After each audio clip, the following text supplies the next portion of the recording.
Morning Live, but this is Radio 2000. That's so it. This is Radio Meeting TV. We had to drag you in here so that we can see you up I close. had to do the walking this morning, Yeah. but it's good. It's but good welcome, for me. it's fantastic. But That's you so nice you to bring with us a very inspirational story. You've got a guest with you.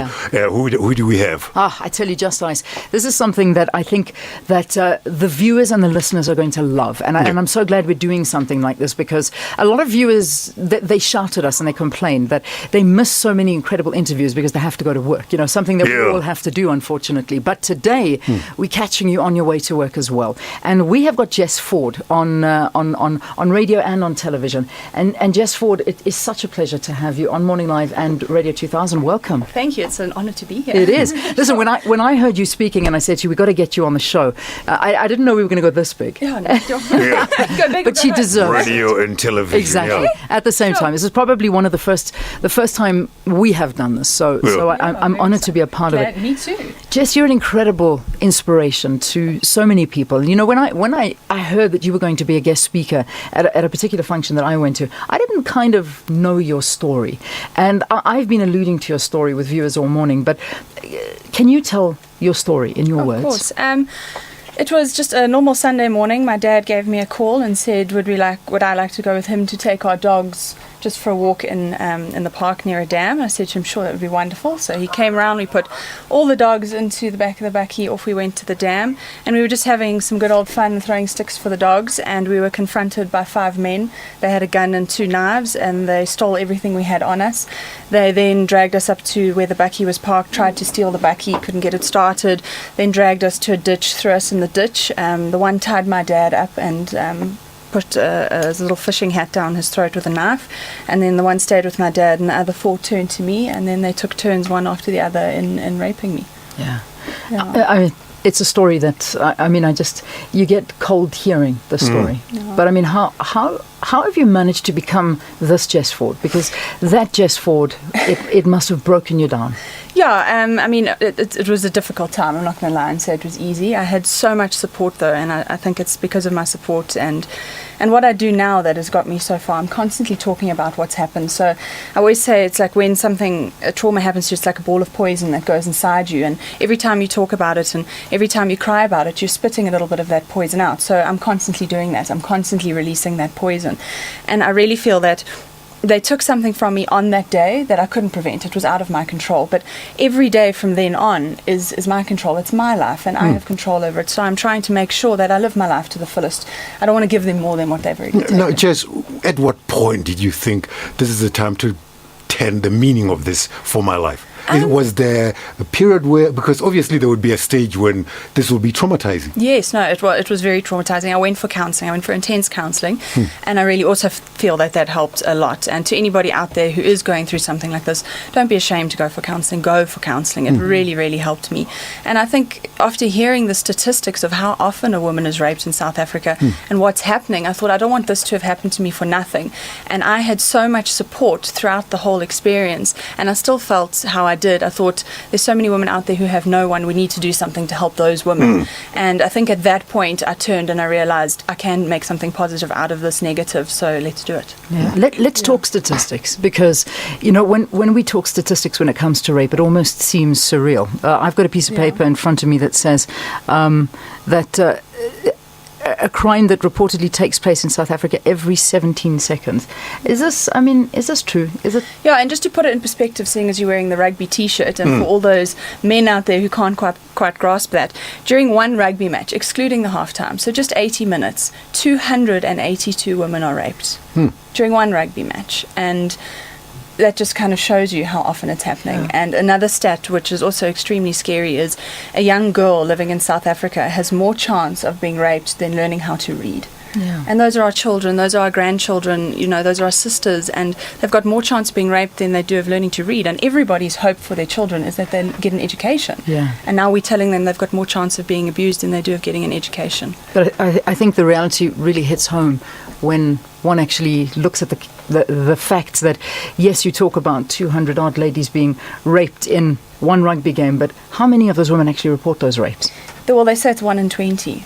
But I mean, how do you tell? Well, you can't tell. know, but they're guessing. It's around about 1 So in what do we 20. do, Jess? I mean, we could talk about this until we're blue in the face, which we are doing, and you're doing, and so many other people are doing. But we're living in a society where you have some guy who rapes a 4-month-old baby. I mean, where are we?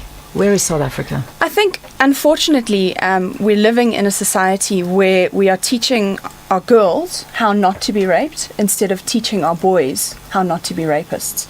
As soon as you hear about a rape, immediately it goes to where was she, what was she wearing, why, it's all about her and what she's done wrong. Why doesn't anyone ever say, why did he do that? He needs to be punished. It's always the emphasis is always put on the poor girl who's experienced the trauma, and this guy who's done this sort of gets away scot-free. So I think we need to turn ourselves around and start educating our men, start educating our boys, and start giving them some responsibility and start making consequence for their actions. Because they're doing it knowing they're not going to get caught or knowing it's not going to be reported. They know they're going to get away with it. We need to change that. We need to make sure they get locked up. Jes Foord Foundation. Let's talk about that. How did it come together? How old is it now? We've been going for 5 years now, or 5 years and a few months. We started in August of 2009. We officially registered. And it's exactly like I was saying earlier. I wanted to be that person for the people who have nobody. And we do counselling. We do all sorts of counselling. We're in the process of opening up our first multi-purpose counselling centre in Durban, where we're hoping to have lots of different we've got a few charities on board already that every day will be a different form of counselling. So for example, Monday will be rape counselling, Tuesday will be HIV, Wednesday will be drugs and alcohol, etc., etc. And it's one building where all these different charities can come together so we can share the costs, and it's not a case of us all having to have different buildings. It's a community centre where everybody knows they can go to get help.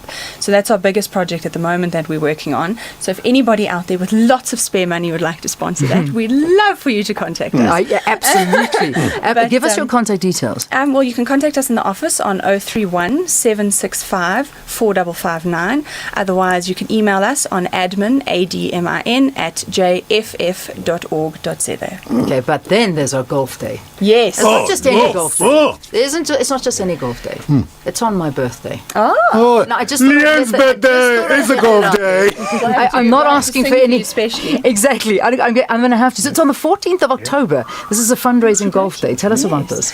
Oh, this is so exciting, and it's people like these that help the foundation run through sponsorships like this, through golf days, through fundraisers, and it's absolutely amazing to be able to have this opportunity and to know that there are people out there that care so much. And as you say, it's on the 14th. I've got all the details here. It's at Danefern Golf Estate in Cedar Road, and it is 3,750 Rand per 4-ball, and the proceeds go towards the foundation, and this money will be going towards that community centre I was telling you about. Amazing. So if you'd like to get involved and have some fun and play golf, this is the way to do it. That's awesome. We're on Twitter. I'm sure 2000 on Twitter, and I know Jess is on Twitter, and we're going to give out all of these details, but I'm following what some of the viewers are asking. Okay. So if I can, have I got time to ask a couple of questions from viewers? Do I? Yeah, a little bit, and then we've got to take a break here on Morning Live. I'm sure you've got to take a break too. Jess, a lot of people want to know what happened to these guys. It's always a big question. Yes, they were caught. They were caught less than 48 hours later. Good. We did have the help of a private detective, but they worked very closely with the SABC dog unit. So please don't give up faith in our policing system. They are amazing. They caught them less than 48 hours later. They have been brought to justice. They've all been sentenced 25 years life in prison. Fantastic. So they're all serving at this point in time. Yes. How's your dad? Dad's doing very, very well. It's always normally the first two questions. Oh, it is.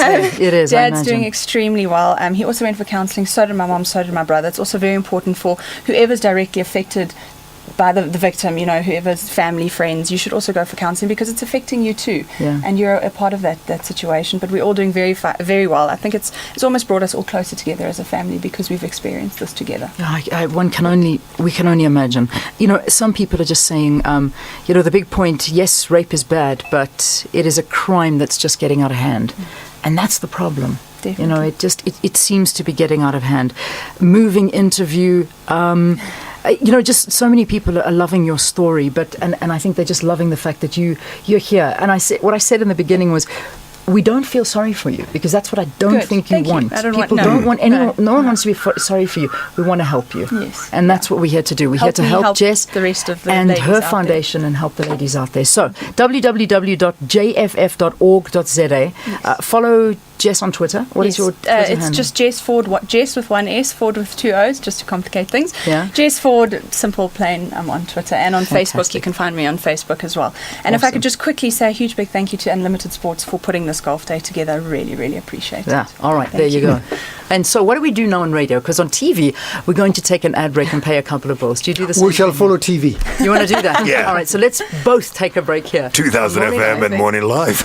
Best of both worlds with Bertha, Rupi, and Lebu on 2000 FM. I'm Swazi Dlamini. If you're a paperback.